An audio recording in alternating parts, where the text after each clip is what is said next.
ለአምላካችን ለእግዚአብሔር ይሁን። እንዴት ከረማችሁ? እግዚአብሔር አምላክ የተባረከ ይሁን። በኢያሱ መጽሐፍ ምዕራፍ 1 ላይ ያለውን ቃል በጌታ በኢየሱስ ስም አነባለሁ። ባለፈው ይህንን ቃል ማየት ጀምረን ነበር። ዛሬም ይህንን ክፍል አነባለሁ።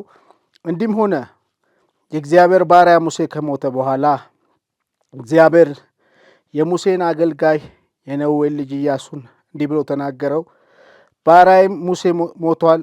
አሁንም አንተና ይህ ሕዝብ ሁሉ ተነስታችሁ ለእስራኤል ልጆች ወደምሰጣችሁ ምድር ይህንን ዮርዳኖስ ተሻገሩ። በዚሁ በመጽሐፈ ኢያሱ ምዕራፍ 1 ቁጥር 16 ጀምሮ ያለውን ቃል አነባለሁ። እነሱም ለኢያሱ እንዲህ ብለው መለሱለት፣ ያዘዘህንን ነገር ሁሉ እናደርጋለን፣ ወደምትልከንም ስፍራ እንሄዳለን። በሁሉም ለሙሴ እንደታዘዘን እንዲሁ ለአንተ ደግሞ እንታዘዛለን። ብቻ አምላክ እግዚአብሔር ከሙሴ ጋር እንደነበረ ከአንተ ጋር ይሁን። በትእዛዝ የሚያምፅ ሁሉ የሚታዘዘውን ቃል ሁሉ የማይሰማ እርሱ ይገደል። ብቻ ጽና፣ አይዞ። ክብር ለአምላካችን ለእግዚአብሔር ይሁን። እንግዲህ ባለፈው የእግዚአብሔር አብሮነት በሚል እግዚአብሔርን ቃል ማየት ጀምረናል። በዚህ በኢያሱ ምዕራፍ 1 ላይ በተለይ ቁጥር 1 ላይ 4 ቃላቶች እናገኛለን። የመጀመሪያው ስለ ሙሴ ሲናገር ስለ ሙሴ ምን ብሎ ነው የሚናገረው? የእግዚአብሔር ባሪያ የእግዚአብሔር አገልጋይ የሚል ቃል ስለ ሙሴ እናገኛለን። ስለ ኢያሱ ደግሞ ስትመጡ ኢያሱን የሙሴ አገልጋይ ኢያሱ የሚል ቃል እዚህ ክፍል ላይ እናያለን። ይህ ብቻ ሳይሆን ሌላው ደግሞ ተነሱ ይላል፣ ደግሞም ተሻገሩ የሚል ቃል እናገኛለን። ስለዚህ እግዚአብሔር ወደ ኢያሱ ከመጣ በኋላ ኢያሱን ምን ሲለው ነው የምናየው? ባሪያዬ ሙሴ ወይም ደግሞ አገልጋዬ ሙሴ ሞቷል። ከዛ እንዲህ ይለዋል፣ የሙሴ አገልጋይ ኢያሱ አንተና ይሄ ሕዝብ ተነሱ፣ ዮርዳኖስን ምን በሉ ተሻገሩ የሚል ቃል እናገኛለን። ስለዚህ ሙሴን የእግዚአብሔር ባሪያ ሙሴን የእግዚአብሔር አገልጋይ ያስባለው ነገር በዚሁ በኢያሱ መጽሐፍ ምዕራፍ 1 ከቁጥር 16 17 አካባቢ ሄዳችሁ ስታዩ የእስራኤል ሽማግሌዎች ወይም ደግሞ ከእያንዳንዱ ነገድ ወደ ኢያሱ ከመጡ በኋላ ኢያሱን ምን ሲሉት ታያላችሁ? ኢያሱን የምታዘንን ሁሉ እንታዘዛለን፣ ሂዱ ወደምትለን ስፍራ ሁሉ እንሄዳለን፣ ብቻ ከሙሴ ጋር የነበረው እግዚአብሔር ካንተ ጋር ይሁን ብለው ኢያሱን ሲናገሩት እናያለን። ስለዚህ ሙሴን የእግዚአብሔር ባሪያ ሙሴን የእግዚአብሔር አገልጋይ ያስባለው የእግዚአብሔር አብሮነት የእግዚአብሔር ከሙሴ ጋር መገኘት የአብሮነቱ እንደሆነ እናያለን። ይሄ ማለት ሙሴ ሲናገር እግዚአብሔር ይናገር ነበር። ሙሴ ሲራመድ እግዚአብሔር ይራመድ ነበር። ሙሴ በሚሰራው ነገር ሁሉ እግዚአብሔር መከናወንን ይሰጠው እንደነበረ ለዚህም ነው ሙሴን የእግዚአብሔር ባሪያ የእግዚአብሔር አገልጋይ በዚህ በምዕራፍ 1 ላይ የምናገኘው። ወደ ኢያሱ ስንመጣ እዛው ኢያሱ ምዕራፍ 1 ቁጥር 5 ጋር ስትሄዱ የሚገርማችሁን ቃል ታገኛላችሁ። ኢያሱን እግዚአብሔር ምን ይለዋል? በሕይወት ዘመን ሁሉ ማንም አይቋቋምህም ይለዋል። ለምንድን ነው እግዚአብሔር ኢያሱን በሕይወት ዘመን ሁሉ ማንም አይቋቋምህም የሚለው? ኢያሱ የተለየ ሰው ስለሆነ ወይ ደግሞ ኢያሱ ብሔሩ ዘሩ አይደለም። እግዚአብሔር ኢያሱን በሕይወት ዘመን ሁሉ ማንም አይቋቋምህም የሚለው ከሙሴ ጋር የነበረው ያ እግዚአብሔር ከኢያሱ ጋር ካንተ ጋር እሆናለሁ የሚል ቃል እናገኛለን። ስለዚህ የእግዚአብሔር አብሮነት የእግዚአብሔር መገኘት ከሙሴ ጋር የነበረው ከኢያሱ ጋር ያ አብሮነቱ የእግዚአብሔር ከኢያሱ ጋር እንደሚሆን እናያለን። ለዛም ነው በሕይወት ዘመን ሁሉ ማንም አይቋቋምህም የሚለው እግዚአብሔር። ዛሬ ይህን መልእክት የምትሰሙ በየትኛውም ቦታ ያላችሁ ወንዶች፣ ሴቶች፣ እናቶች፣ አባቶች ዛሬ ይህን ቃል ሕይወታችሁ ላይ አውጃለሁ። እግዚአብሔር በመገኘቱ እግዚአብሔር በአብሮነቱ እንዲባርካቸው። ከዚህ በፊት በማቴዎስ ምዕራፍ 1 ላይ ስትሄዱ ምን የሚል ቃል እናገኛለን? ስለ የአብርሃም ልጅ የዳዊት ልጅ የአብርሃም ልጅ የኢየሱስ ክርስቶስ የትውልድ ሐረግ ይልና ስለ ኢየሱስ ክርስቶስ የትውልድ ሐረግ ከዘረዘረልን በኋላ ከቁጥር 18 ጀምሮ ስለ ኢየሱስ ልደት ስለ ኢየሱስ መወለድ ይነግረንና መልአኩ እጮኛውን ዮሴፍ ምን ብሎ ሲናገረው እናያለን። ዮሴፍ ሆይ ይለዋል፣ የዳዊት ልጅ ዮሴፍ ሆይ እጮኛህን ለመውሰድ አትፍራ፣ ምክንያቱም ከመንፈስ ቅዱስ ነው የጸነሰችው ካለው በኋላ የሚገርም ቃል መልአኩ ይናገራል። ወንድ ልጅ ትወልዳለች፣ ስሙንም ኢየሱስ ትለዋለች፣ እሱም ሕዝቡን ከኃጢአታቸው ያድናቸዋል ካለ በኋላ በነቢዩ እንዲህ ተብሎ እንደተጻፈ ወንድ ልጅ ትወልዳለች፣ ስሙንም አማኑኤል ትለዋለች። አማኑኤል ማለት ደግሞ ትርጉሙ እግዚአብሔር ከኛ ጋር ነው የሚል ቃል እናገኘ። ስለዚህ እግዚአብሔር ከሁላችንም ጋር ነው ያለው። ነገር ግን እግዚአብሔር በተለየ መንገድ በአብሮነቱ፣ እግዚአብሔር በመገኘቱ፣ እግዚአብሔር በሕልውናው ወገኖቼ እግዚአብሔር ይባርካችሁ። ለዚህም ነው ኢያሱን በዚህ በኢያሱ ምዕራፍ 1 ላይ ቁጥር 5 ላይ በሕይወት ዘመን ሁሉ ማንም አይቋቋምህም አለው። ምክንያቱም በሕይወቱ ዘመን ሁሉ ኢያሱን ማንም የማይቋቋመው ያ ከሙሴ ጋር የነበረው እግዚአብሔር ከአንተ ጋር እሆናለሁ እግዚአብሔር ይህንን ብሎ ቃል ሲገባለት እናያለን። እንግዲህ ይህንን በመጽሐፈ ኢያሱ ምዕራፍ 1 ላይ ካየን በኋላ ባለፈው ምዕራፍ 2 ላይ የሚገርም ቃል ታገኛላችሁ። ያቺ ረዓብ የምትባል ጋለሞታ የነበረች ሴት እነዛ 2 ሰላዮች ምን ስትላቸው እናያለን? 3 ነገር ስትናገራቸው እናያለን። የመጀመሪያ ምን ብላ ነው የምትነግራቸው? እቺ ሴት አማኝ አይደለችም፣ ከእስራኤል ወገንም አይደለችም፣ ኢያሪኮ ያለች ሴት ናትና ለነዚህ ለ2ቱ ሰላዮች ምን ብላ ስትናገራቸው ነው የምናየው? እግዚአብሔር ምድሪቱን አሳልፎ ሰጥቷቸዋል። ይሄ ብቻ አይደለም፣ በምድሪቱ ላይ ያሉ ሰዎች ሕዝቦች ልባቸው ምን ብሏል? ቀልጧል፣ እናንተን ከመፍራት የተነሳ። በሶስተኛ ላይ ደግሞ ምን ብላ ትናገራቸዋለች? እግዚአብሔርን መፍራት በምድሪቱ ላይ ወድቋል ብላ ከነገረቻቸው በኋላ ወገኖች ከዛ ምን የሚል ቃል ስትናገር እናያለን? አምላካችሁ እግዚአብሔር በላይ በሰማይ በታች በምድር እሱ እግዚአብሔር ነው ብላ ስትመሰክርላቸው እናያለን። እንግዲህ ይህ ምዕራፍ 2 ላይ ስለ ራብ የሚለውን ክፍል ካገኘ ምዕራፍ 3 ጋር ደግሞ ስትሄዱ በምዕራፍ 3 ላይ ዮርዳኖስን ከመሻገራቸው በፊት ኢያሱ ሕዝቡን ምን ብሎ ሲናገራቸው እናያለን? ከዚህ በፊት በዚህ መንገድ ሄዳችሁ አታውቁም፣ መንገዱ አዲስ ነው ብሎ ከተናገራቸው በኋላ ከዛ በኋላ ኢያሱ ምን ይላቸዋል? እግዚአብሔር በመካከላችሁ መልካም ነገር ያደርጋልና ተለዩ፣ ተቀደሱ ብሎ ኢያሱ ሕዝቡን ሲናገራቸው እናያለን። ይህንን ካላቸው በኋላ ምዕራፍ 3 ቁጥር 7 ላይ የሚገርም ቃል ታገኛላችሁ። እግዚአብሔር ወደ ኢያሱ መጥቶ ከዚህ ቀን ጀምሮ ከሙሴ ጋር እንደነበርኩ ከአንተ ጋር መሆኔን ያውቁ ዘንድ በሕዝቡ ሁሉ ፊት ከፍ ከፍ አደርግ እጀምራለሁ ብሎ እግዚአብሔር በዚህ በቁጥር 7 ላይ ሲናገረው እናያለን። እግዚአብሔር እንዲህ አለው፣ ከሙሴ ጋር እንደነበርኩ ከአንተ ጋር እንዳለው ያውቁ ዘንድ ከዚህ ቀን ጀምሮ አንተን ከፍ ከፍ ማድረግ እጀምራለሁ። ዛሬ በኢየሱስ ስም ባርካቸዋለሁ። እግዚአብሔር አብሯችሁ ይሁን። እግዚአብሔር ወገኖቼ አብሯችሁ ሲሆን ከፍታ ነው የሚሆነው።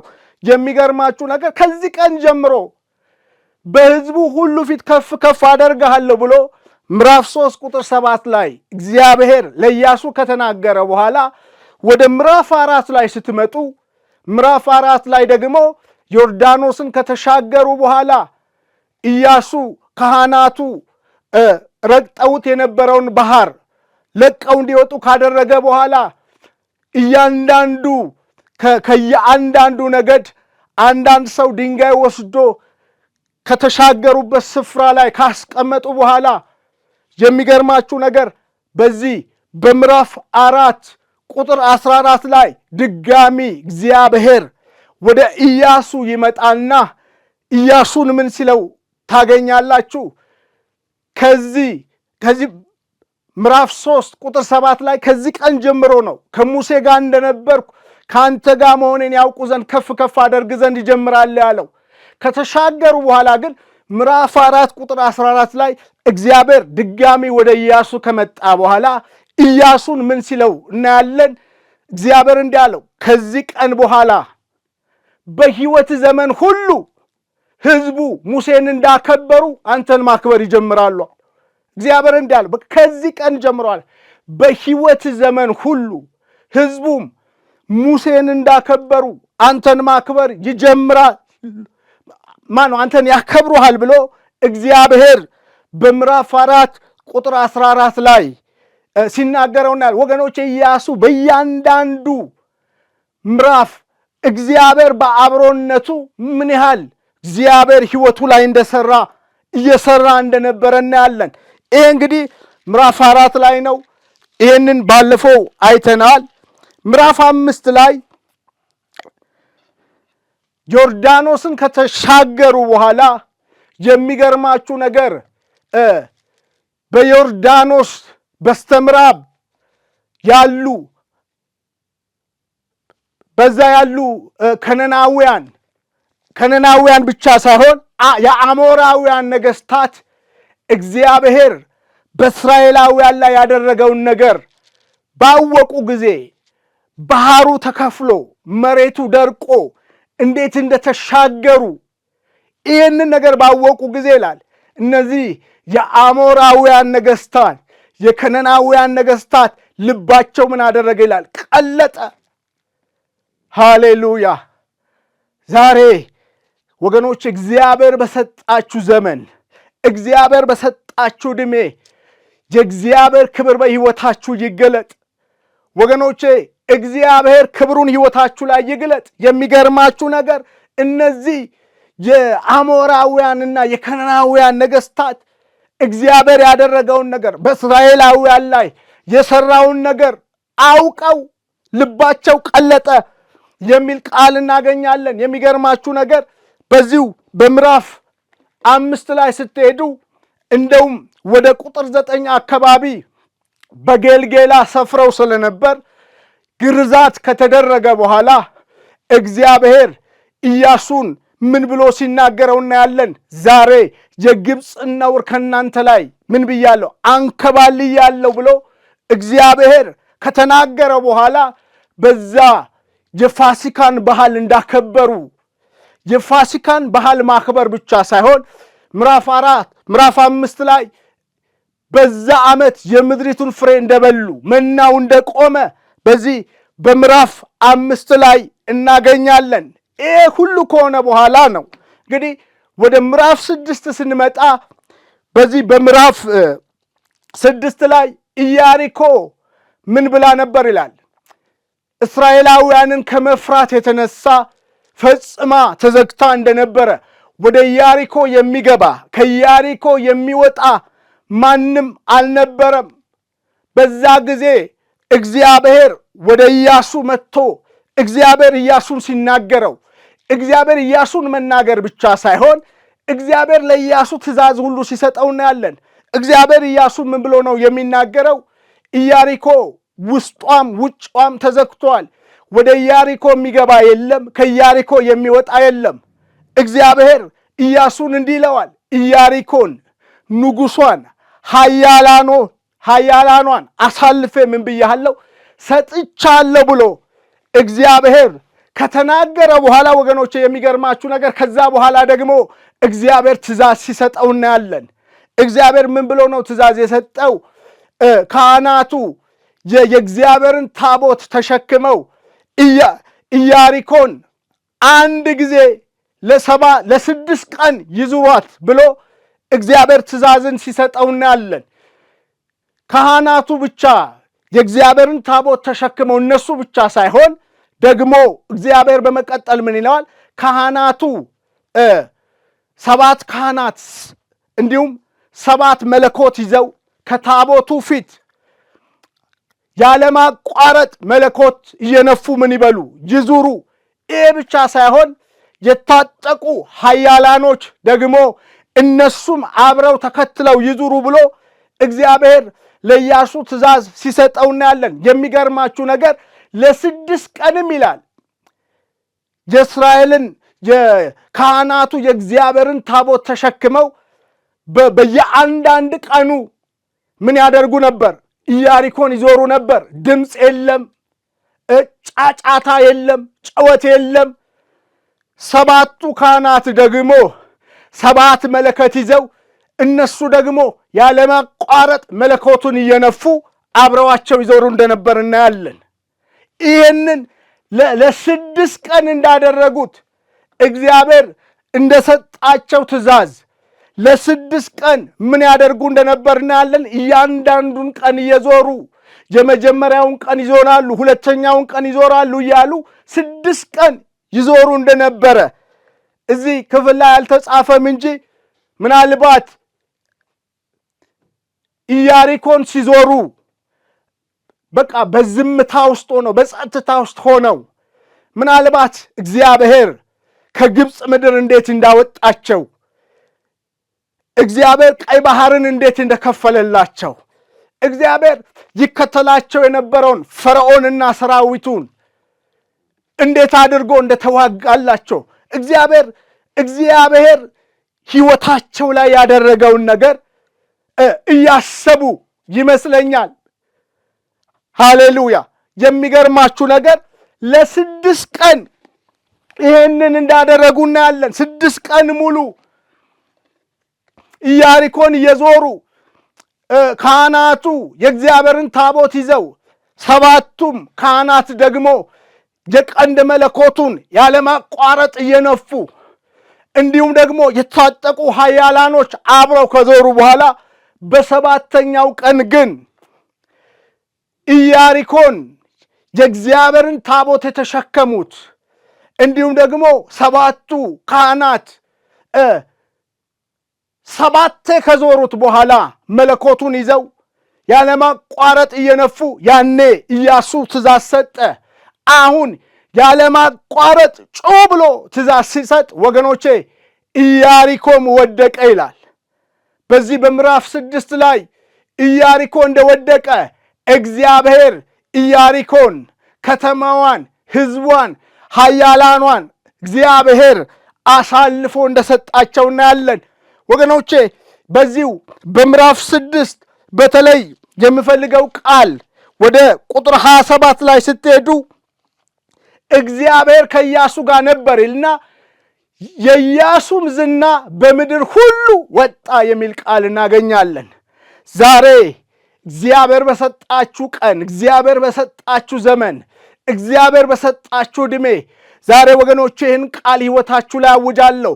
እግዚአብሔር በአብሮነቱ እንዲባርካችሁ፣ እግዚአብሔር በመገኘቱ እንዲባርካችሁ፣ እግዚአብሔር በሕልውናው እንዲባርካችሁ ወገኖቼ በዚህ በኢያሱ ምዕራፍ 6 ቁጥር 27 ላይ ስትሄዱ የሚገርም ቃል ታገኛላችሁ። እግዚአብሔር ከኢያሱ ጋር ነበር፣ የኢያሱም ዝና በምድር ሁሉ ወጣ የሚል ቃል እናገኛለን። ዛሬ ወገኖቼ እግዚአብሔር በመገኘቱ እንዲባርካችሁ፣ በሕልውናው እንዲባርካችሁ፣ በአብሮነቱ እንዲባርካችሁ ጸልላችኋለሁ። የሚገርማችሁ ነገር መጽሐፍ በአዲስ ኪዳን ማርቆስ ወንጌል ምዕራፍ 9 ላይ ስትሄዱ በዛ በምዕራፍ 9 ላይ ጌታ ኢየሱስ ከደቀ መዛሙርቱ መካከል ሶስቱን ጴጥሮስን፣ ዮሐንስን፣ ያዕቆብን ይዞ ወደ ረጅም ተራራ ወደ መገለጥ ተራራ ይዟቸው እንደወጣ እናያለን። እንደውም ከ6 ቀን በኋላ የሚል ቃል እናገኛለን። ከዛ ይዟቸው ከወጣ በኋላ በዛ ክፍል ላይ ጌታ ኢየሱስ እንደተቀየረ፣ ፊቱ እንደ ፀሐይ ያበራ እንደነበር፣ ፊቱ እንደ ፀሐይ ማብራት ብቻ ሳይሆን ደግሞ ልብሱ እንደ በረዶ ነጭ ሆኖ እንደነበረ፣ ያ ብቻ ሳይሆን ሙሴና ኤልያስ ከኢየሱስ ጋር እንደታዩ ስምዖን ጴጥሮስ ሲናገር እናያለን። ስምዖን ጴጥሮስ እንደውም ጌታ ሆይ በዚህ መሆናችን መልካም ነው፣ አንድ ለሙሴ፣ አንድ ለኤልያስ፣ አንድ ለአንተ 3 ዳሶች በቃ የሚናገረውን ነገር አያውቅም ነበር ይላል። በዛ ጊዜ ዳመና መጥቶ ምን አደረጋቸው ይላል? ጋረዳቸውልና ከዛ ከሰማይ ምን የሚል ድምፅ መጣ ይላል? የምወደው ልጄ እርሱ ነው፣ እርሱን ስሙት የሚል ድምፅ በዛ ክፍል ላይ እናያለን። ጌታ ኢየሱስ በምድር በነበረበት ዘመን የአባቱ አብሮነት ከእሱ ጋር እንደነበረ እናያለን። ወገኖቼ በዛ በመገለጥ ተራራ ላይ ጴጥሮስ፣ ያዕቆብ፣ ዮሐንስ ሆነው ጌታ ኢየሱስ እንዲሁም ደግሞ ሙሴና ኤልያስ ከታዩ በኋላ ዳመናው መጥቶ ከጋረዳቸው በኋላ ከዳመና ውስጥ አንድ ድምፅ መጣ፣ የሚወደው ልጄ እርሱ ነው፣ እርሱን ስሙት የሚል። ስለዚህ ወገኖቼ በዛ በመገለጥ ተራራ ላይ ምን የሚል ድምፅ መጣ? የሚወደው ልጄ እርሱ ነው፣ እርሱን ምን በሉት? ስሙት የሚል። ስለዚህ ጌታ ኢየሱስ በምድር በነበረበት ዘመን የአባቱ አብሮነት ከኢየሱስ ጋር እንደነበረ እናያለን። ዛሬ እግዚአብሔር በአብሮነቱ እንዲባርካችሁ፣ በመገኘቱ እንዲባርካችሁ፣ በሕልውናው እንዲባርካችሁ፣ መሠዊያችሁ፣ ጸሎት ሕይወታችሁ፣ የቃል ሕይወታችሁ፣ ቤተሰቦቻችሁን ወገኖች በተሰማራችሁበት በየትኛው መስክ እግዚአብሔር በአብሮነቱ እንዲባርካችሁ ዛሬን ይህንን ቃል ሕይወታችሁ ላይ አውጃለሁ። ለዛም ነው ቅድም በኢያሱ ምዕራፍ 6 ቁጥር 27 ላይ ስትሄዱ እግዚአብሔር ከኢያሱ ጋር ነበር ይላል። የኢያሱ ዝና በምድር ሁሉ ወጣ ይላል። እግዚአብሔር በአብሮነቱ፣ እግዚአብሔር በመገኘቱ፣ እግዚአብሔር በሕልውናው ባርኮ ስለነበረ ወገኖቼ የኢያሱ ዝና በምድር ሁሉ እንደወጣ እናያለን። ዛሬ እግዚአብሔር በአብሮነቱ፣ በመገኘቱ፣ በሕልውናው እንዲባርካችሁ ጸልያለሁ። እግዚአብሔር ሆይ በኢየሱስ ስም እናከብረሃለን፣ እናመሰግንሃለን፣ እንባርክሃለን። ክብር ሁሉ ለአንተ ይሁን። በዚህ ሰዓት ጸልያለሁ። በምንም አይነት ሁኔታ ላይ ያሉትን በሆስፒታል ያሉ ቢሆኑ፣ በእስር ቤት ያሉ ቢኖሩ፣ እግዚአብሔር ሆይ በብዙ መከራ ውስጥ ያሉ ቢኖሩ፣ በብዙ አስጨናቂ ሁኔታ ውስጥ ያሉ ቢሆኑ ዛሬ እግዚአብሔር ሆይ መፈታት እንዲሆንላቸው፣ እግዚአብሔር ሆይ እንድትነካቸው፣ እግዚአብሔር ሆይ እንድታገኛቸው እኔ በኢየሱስ ስም ጸልያለሁ። በጌታ በኢየሱስ ስም ቀንበራቸው ከላያቸው እንዲሰበር፣ ሕመማቸው እንዲነሳ፣ ደዌያቸው እንዲነሳ፣ ያስጨነቃቸው ነገር ከላያቸው ላይ እንዲነሳ፣ በሕይወታቸው ላይ ጉብኝት እንዲሆን ዛሬ በኢየሱስ ስም ጸልያለሁ። እግዚአብሔር ሆይ በመገኘትህ፣ በአብሮነትህ፣ በሕልውና እግዚአብሔር ሆይ ሴቶችን እንድታገኝ፣ ወንዶችን እንድታገኝ፣ እናቶችን እንድታገኝ፣ አባቶችን እንድታገኝ እኔ በኢየሱስ ስም ጸልያለሁ።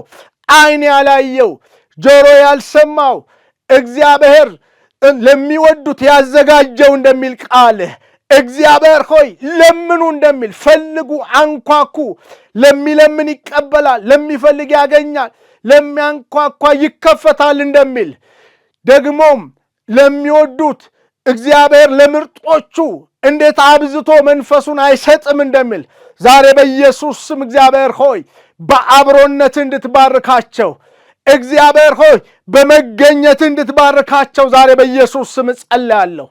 በሚሰሩት፣ በሚወጡት፣ በሚገቡት በነገር ሁሉ መከናወን እንድትሰጣቸው ዛሬ በኢየሱስ ስም ጸልያለሁ።